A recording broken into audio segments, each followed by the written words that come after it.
sabes el tema. Conoces los giros. Pero ¿sabías que The Twilight Zone estuvo a punto de tener a Orson Welles como presentador? ¿O que CBS prohibió un episodio durante más de 50 años por su contenido racial? Rod Serling no solo escribía sobre monstruos, luchaba contra censores que cortaban líneas para mantener felices a los patrocinadores. El programa quemaba dinero tan rápido que intentaron filmar episodios en videotape barato, algo que Serling detestaba. Y detrás de cámaras, la presión casi lo destruyó. El programa se está devorando a sí mismo, admitió. Esto no era solo televisión.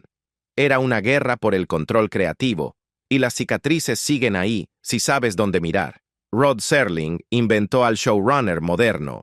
Antes de que el término existiera, Serling ya lo hacía todo.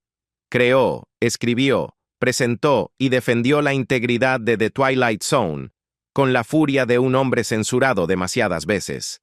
Desde exigir aprobación de guiones hasta negociar el rechazo de los patrocinadores y dictar el tono creativo de los episodios, Serling operaba como un estudio de un solo hombre. Escribió 92 de los 156 episodios del programa y aprobó casi todos los demás. El programa comenzó como una historia de guerra rechazada. The Time Element de Serling contaba la historia de un hombre que intentaba impedir Pearl Harbor.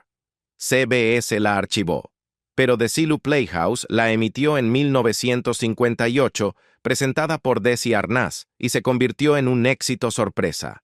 Esa respuesta le dio a Serling la influencia necesaria para finalmente lanzar The Twilight Zone un año después.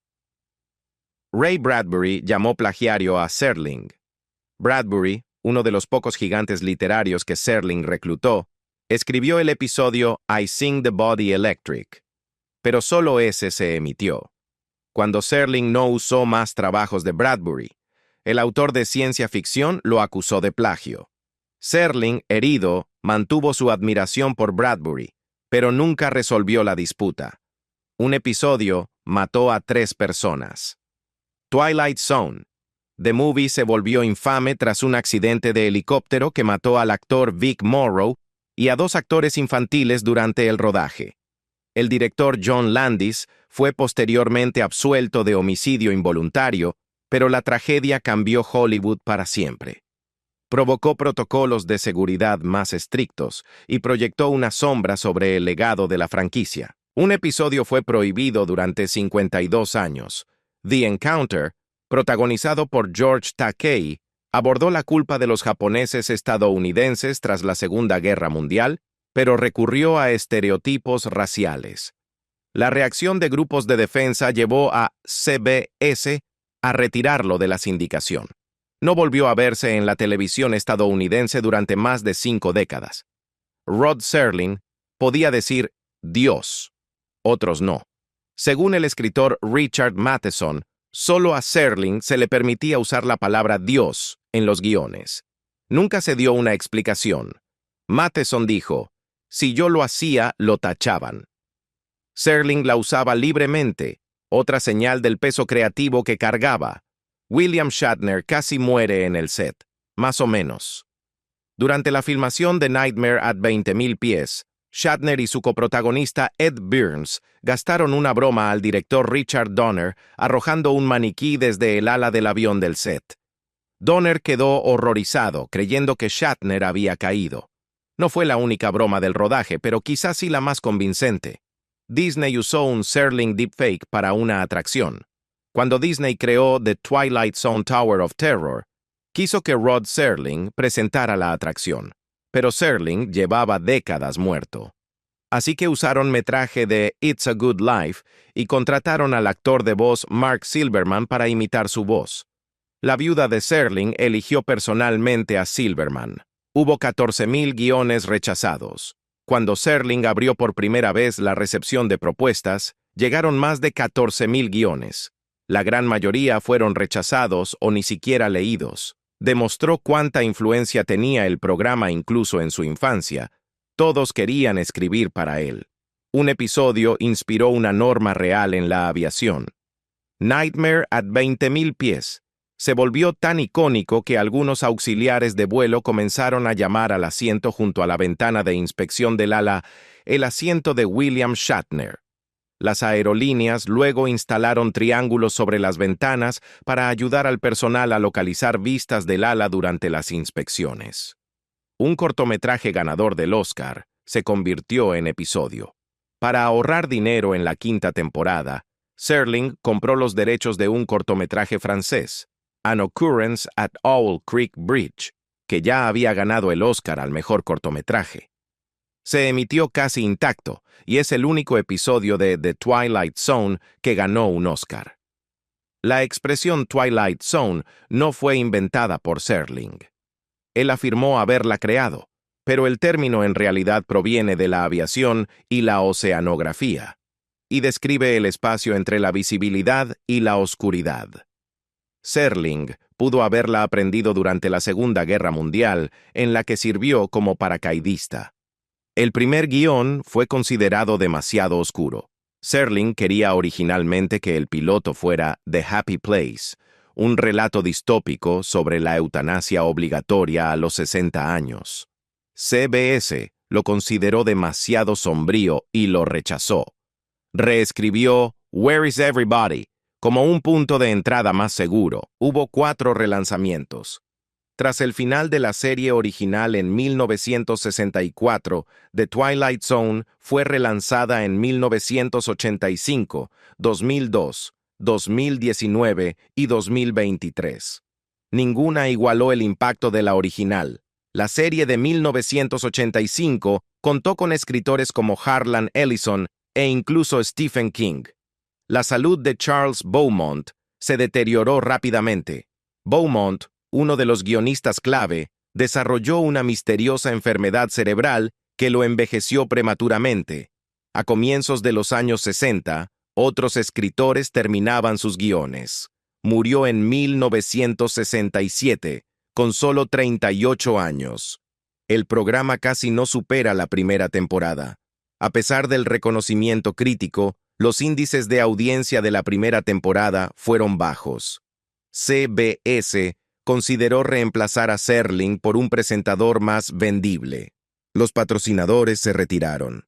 En un momento, Orson Welles estaba siendo cortejado. Pero la lealtad del público salvó la serie, La Conexión Francesa. No solo un cortometraje francés se convirtió en episodio, sino que compositores franceses aportaron gran parte de la firma musical inquietante del programa. Incluso hoy, Francia es uno de los mercados internacionales con mayor base de fans de la serie. Un asesinato real inspiró un episodio que fue eliminado. Serling escribió Noon on Doomsday como una respuesta directa al asesinato de Emmett Till, pero CBS se opuso con fuerza. Cambiaron la raza, el entorno y el mensaje hasta que no quedó nada del original. Algunos episodios están perdidos para siempre. Muchos anuncios promocionales tempranos y narraciones de Serling que no se usaron hoy se consideran material perdido. Algunos solo sobreviven como audio. Los fans siguen buscando en archivos estas piezas desaparecidas de la historia televisiva. Tomó tiempo encontrar el tema musical correcto. El tema original de Herman duró una sola temporada.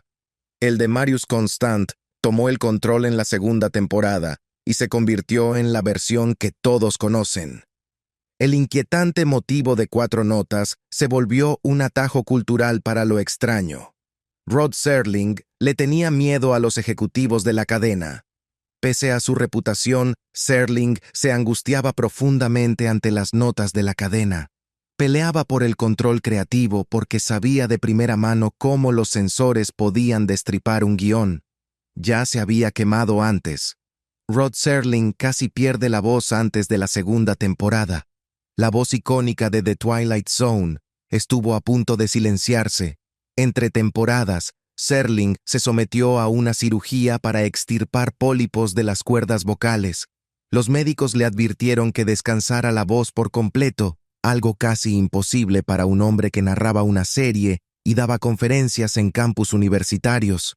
Serling obedeció, se recuperó y regresó con un tono aún más distintivo. Hubo una demanda real por Miniature. El episodio de 1963 Miniature, protagonizado por Robert Duvall, fue retirado de la sindicación durante décadas. ¿La razón? Un hombre llamado J. Arthur Greenwald demandó a CBS, alegando que la historia había sido robada de su idea original. CBS llegó a un acuerdo extrajudicial. Como resultado, Miniature desapareció de las pantallas hasta que fue reintroducido en 1984. Eye of the Beholder se filmó al revés. Para preservar el giro final, donde la mujer fea resulta ser convencionalmente bella y los médicos grotescos, el equipo filmó cuidadosamente para ocultar los rostros de los actores. Gran parte del diálogo se dobló después. El director Douglas Hayes incluso usó sombras y encuadres ingeniosos para guardar el secreto hasta la revelación final. Rod Serling luchó con el TPT. La experiencia de Serling en la Segunda Guerra Mundial dejó profundas cicatrices psicológicas. Vio combates brutales en el Pacífico y quedó marcado por la violencia durante años. Muchos episodios de The Twilight Zone, especialmente los sobre la muerte, la guerra y el destino, son alegorías apenas veladas de su trauma. Walking Distance y A Stop at Willoughby reflejan su anhelo de inocencia perdida y de paz emocional. Un episodio predijo Google Home y Alexa. En The Lonely, un hombre varado en un asteroide recibe un robot femenino de apariencia humana para hacerle compañía. Los temas de la compañía emocional con IA, el aislamiento y la humanidad difusa, anticiparon inquietantemente preguntas modernas sobre asistentes virtuales y la ética de la inteligencia artificial, décadas antes de existir. La serie estuvo a punto de ser cancelada, 2 veces en una sola temporada. Durante la temporada 2, los recortes presupuestarios y los ratings débiles hicieron que CBS estuviera lista para cancelarla en noviembre y en febrero. ¿Qué la salvó? Irónicamente, las repeticiones. Las reposiciones del verano de 1961 rindieron mejor de lo esperado y demostraron a los ejecutivos que The Twilight Zone tenía valor a largo plazo. Eso le compró a Serling más tiempo para completar la temporada 3. Había una sala prohibida de maniquíes en el set. Durante The After Hours, donde una mujer descubre que es un maniquí, actores y equipo evitaban la sala de utilería, donde se guardaban decenas de maniquíes. Circulaban historias de que algunos se movían entre tomas o aparecían en escenas sin explicación. La mayoría dice que eran bromas. Otros no estaban tan seguros. La viuda de Rod Serling controló los derechos de los reboots. Carol Serling, la esposa de Rod, mantuvo el control de los derechos durante décadas tras su muerte. Cada reinicio, 1985, 2002, 2019 y 2023, requirió su aprobación. Ella aprobó personalmente la versión de Jordan Peele y una vez dijo, a Rod le habría encantado que alguien por fin devolviera el horror. La serie influyó en los Beatles, de forma indirecta. En múltiples entrevistas, John Lennon y George Harrison citaron The Twilight Zone como influencia creativa durante sus periodos experimentales. Lennon, según se cuenta, se dio maratones de episodios en sindicación mientras escribía Rubber Soul, y dijo que la serie le revolvió la cabeza de la buena manera. El estudio se incendió a mitad de temporada. Durante la producción de la temporada 3, se produjo un pequeño incendio en el lote que albergaba varios sets de The Twilight Zone. Aunque nadie resultó herido, se destruyeron utilerías y telones de fondo. El equipo tuvo que reutilizar sets repintados de episodios anteriores, algo que los fans más atentos pueden detectar en The Dummy y Young Man's Fancy. Un episodio no filmado incluía una máquina de escribir embrujada. Serling escribió un guión parcial titulado The Keys of Imagination, sobre un escritor frustrado, cuya máquina de escribir comienza a escribir historias sin él, y luego predice muertes. La premisa se consideró demasiado autorreferencial y poco comercial. Nunca se filmó, pero algunas ideas reaparecieron en Night Gallery. Un episodio se inspiró en el padre de Serling, Walking Distance, a menudo citado como uno de los episodios más personales, se basó en los recuerdos de infancia de Serling en Binghamton, Nueva York. El personaje del padre fue modelado a partir de su propio padre, Sam Serling, quien murió cuando Rod aún estaba en sus 20s. Serling dijo una vez que escribir el episodio fue como dar un último paseo con él. Un muñeco de ventrílocuo tuvo su propio correo de fans. Tras emitirse The Dummy en 1962, CBS comenzó a recibir cartas, en su mayoría de niños, dirigidas a Willy, el muñeco. Algunas pedían consejos, otras querían saber si estaba realmente vivo. La cadena dejó de emitir el episodio en bloques vespertinos debido al volumen de quejas por pesadillas. Un mensaje oculto se escondió en To Serve Man. El famoso giro del libro de cocina en To Serve Man ya era icónico, pero una pizarra de fondo en el lenguaje alienígena contiene una línea que se traduce como «Eres lo que comes». Este huevo de Pascua fue colocado por un escenógrafo que había estudiado criptografía durante la guerra. Muchos actores invitados se arrepintieron de rechazarla. Paul Newman, Jack Lemmon e incluso Audrey Hepburn habrían recibido ofertas para episodios, pero declinaron por agendas o escepticismo hacia la televisión. Tras crecer el estatus de culto del programa, muchos admitieron que desearían haber aprovechado la oportunidad de formar parte de él. Un episodio fue censurado por símbolos nazis. The Obsolete Man, protagonizado por Burgess Meredith, retrata un régimen totalitario que prohíbe libros y religión. CBS pidió al Departamento de Arte que suavizara el vestuario y el diseño del set, porque los primeros borradores incluían insignias claramente nazis. Serling aceptó, a regañadientes, diciendo que no quería que el mensaje se perdiera en la controversia. Y de eso se trata The Twilight Zone. Cuanto más aprendes, más extraño se vuelve. Detrás de esos giros en blanco y negro hubo luchas reales de poder, batallas de censura, episodios perdidos y creadores llevándose al límite solo para poner una idea audaz en pantalla. Y aún hoy, el elenco, las controversias y las historias ocultas siguen resurgiendo, como si la serie nunca hubiera terminado, solo siguiera evolucionando. Así que ahora tengo que preguntarte, ¿qué dato te impactó más? ¿El episodio prohibido, las bromas, las demandas o el lado oscuro de la guerra creativa de Serling con CBS? ¿Y cuál es ese episodio de The Twilight Zone que puedes ver 100 veces y todavía te da escalofríos? Si te gustó este recorrido a fondo, no olvides dar like, suscribirte y compartir este video con ese amigo que aún escucha esa música del tema en su cabeza por la noche.